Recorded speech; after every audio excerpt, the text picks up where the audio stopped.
Lipstick वाली।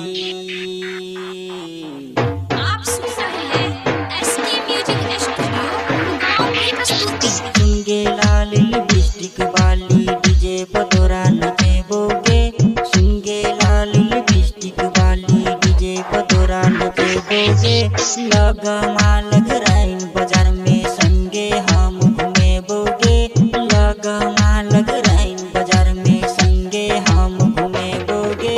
सुनगे लाल lipstick वाली। सुनगे लाल lipstick वाली डीजे पर तोरा नचेबोगे। लगमा लग राइन बाजार में संगे हम घूमेबोगे। सुनगे लाल लिपस्टिक वाली डीजे पर तोरा नचेबोगे। DJ Jyoti Prakash, DJ Jyoti Prakash, DJ Jyoti Prakash, Ramdhan Ramdhan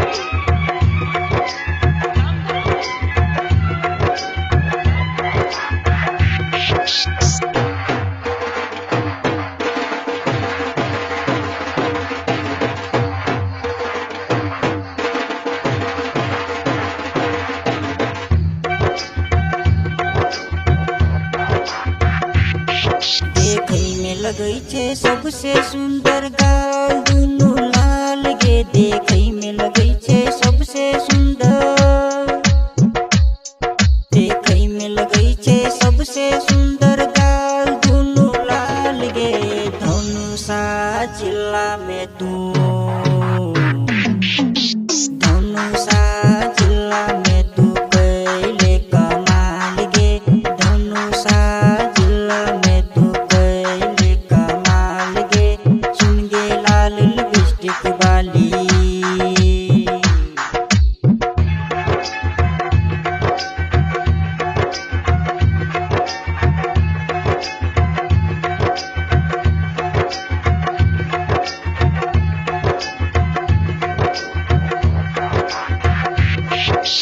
चल लगमा गाँव हमरा लागल छै मेला गे।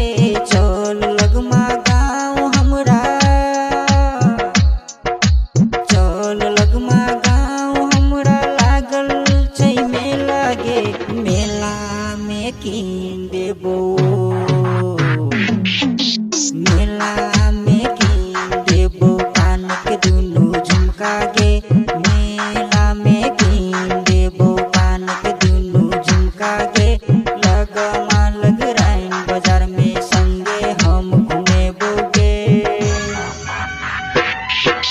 DJ Jyoti Prakash, DJ Jyoti Prakash, DJ Jyoti Prakash, Ramdhan Ramdhan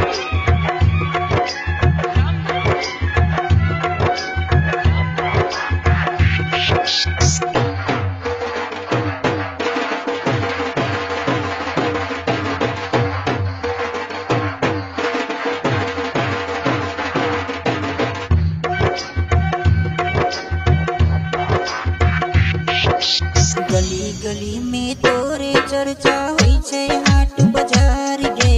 गली गली में तोरे चर्चा। गली गली में तोरे चर्चा होइ छै हाट बाजार गे। पहले जनकपुर धाम में। पहले जनकपुर धाम में रानी तू बवाल गे। पहले जनकपुर धाम में रानी तू बवाल गे। सुनगे लाल लिपस्टिक वाली डीजे पर तोरा नचेबोगे।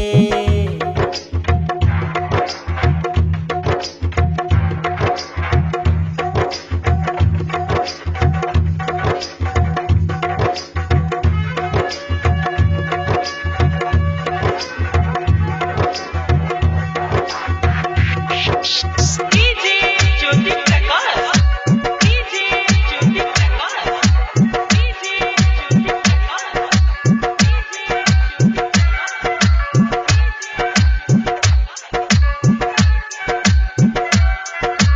लगमा लग राइन में गली गली नचेबोगे।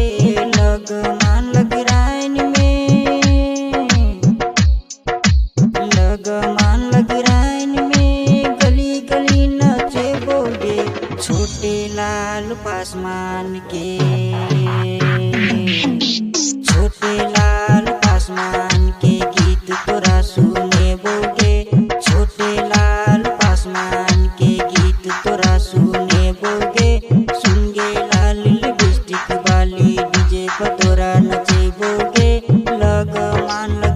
बाजार में